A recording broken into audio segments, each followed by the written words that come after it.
Bugün Azərbaycan ədəbiyyatının çox böyük bir nümayəndəsi, romantik şair, Türk dünyasının böyük sənətkarı, 20-ci əsr Azərbaycan ədəbiyyatının klasiki, ölməz mükarifinin Xatirə Günüdür, anım günüdür. 188 il bundan önce yanvarın 6'sında müşfik rəftaxların əli ilə cəmi 15 dəqiqə keçirilən məhkəmənin hökmü ilə qısa bir müddətdə qətlə yetirilən Azərbaycanın ilk şəhid şairlərindəndir.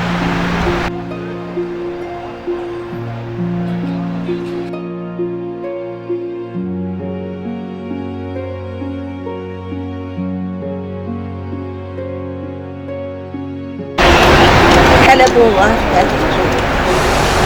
Böyük günlər, şanlı günlər, şən günlər, yoluna düşər günlər, hələ qarşımızda.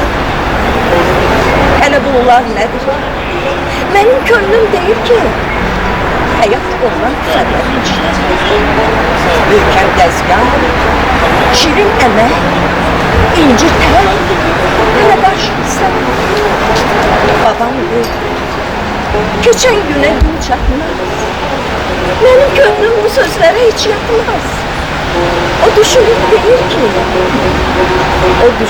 değil ki, ay ışığı, dolu hüle, yaşıl bağ, rızgın güneş, serin çeşme, karlı bağ, hele karşımızdadır, hele karşımızdadır.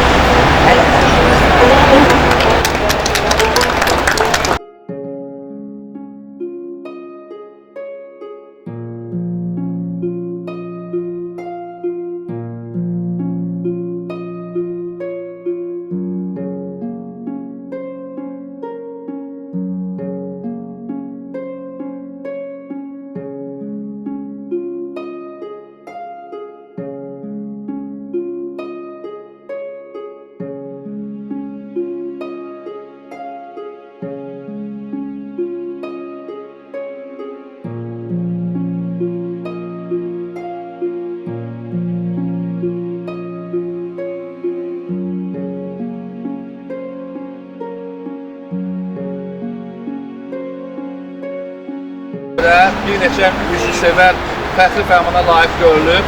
Mən indi dəvət edəcəyəm, amma çox istərdim ki, bugün burada iştirak edən bizim əziz möhtəbər qonaqlarımız iştirak edirlər. Mən onları bir dəvət edib ki, fəxri fərmanı onlar təqdim eləsinlər. Bizim Milli Məclisin deputatı Göydənizlə dəvət edirəm. Buyurun, siz təqdim edərsiniz.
kolları bağlı, gelmiş huzuruna bir kara dağlı, bir kara kolları bağlı. Gerçekten silemezsen hicran dağı, girmiş toplumuna has çekmesin hemen sen icranları. Gümüş topuğunda kalsana kurban. Hey sen müşrikin yanında kal güne sana kurban. İstersen bu canımı al güne sana kurban. Sen müşrikin yanında kal güne sana kurban. İstersen bu canımı